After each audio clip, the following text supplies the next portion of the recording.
Thank you. And with that, I recognize Representative from California, Mr. Whitesides, for his 5 minutes of questions. Welcome.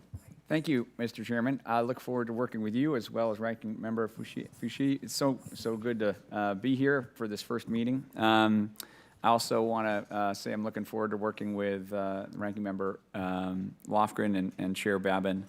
I also want to call out somebody who's been to space here in this hearing, which is Pam Melroy, former astronaut and deputy administrator. We're thankful for your service for the nation and for all you've done, so thank you, Pam. I want to recognize the witnesses. I think, Dan, your leadership in engineering and your work at AIA is super important for the nation. And Scott, I think your tenure as executive secretary was one of the best run periods of space policy, and so I want to recognize you both. I want to start by sending a message to the NASA employees out there, which is that we hear you, we support you. As you said, Dan, people are scared, and I think we as a committee have a strong interest in a workforce that is supported, that feels able to conduct its mission, and that is not running scared. And so I know that I have been getting many messages from folks who feel under attack. They don't know if they're going to get fired after we have a confirmation of the next administrator. This is not the situation that is conducive to expanding our leadership in human spaceflight. And so to those folks, I want to say we're going to do everything we can to support you, and we are going to do everything we can to build an agency that continues to do great things. I'm particularly concerned for the NASA centers in my area, NASA Armstrong and JPL. We've had various folks who are already affected by the different employee actions that the administration has pursued, and of course, we're very concerned about the specter of probationary firings. So let's start there. Dan, you talked about this a bit in your testimony. Now, probationary employees are sometimes people who have been promoted, but often they are the younger generation. How important is the next generation to pursuing an ambitious space exploration program? The next generation is absolutely critical because they need to replace old guys like me.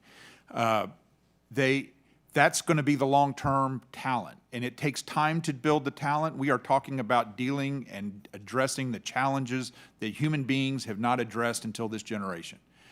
The combination of the private enterprise power, capability, the combination of the government and academic communities is critical, and the young people are our future. And getting them and bringing along young people throughout our society to tap into that talent we haven't tapped into in the past is absolutely essential for this global competition we're in. Thanks a lot. All right, so next question, and I think this is potentially an issue where we can keep returning to, is the issue of risk. And if we are to compete with the Chinese, which we absolutely need to, and if we are to just do anything, because we've been trying to go beyond low Earth orbit for over 50 years, with humans, I think we need to look at our nation's risk posture. And that is going to be a national conversation that we need to have. There's the old phrase that failure is not an option. And I think that has been toxic to America's space program, because the reality is that if you're trying to do hard things, you're going to fail sometimes. And of course, we want to make sure that everyone is safe on board. And we need to make sure that we're pursuing a structure that enables us to take smart risk. And so I was wondering, Scott, if you might want to talk to that, or Dan, you both have a lot of experience in it.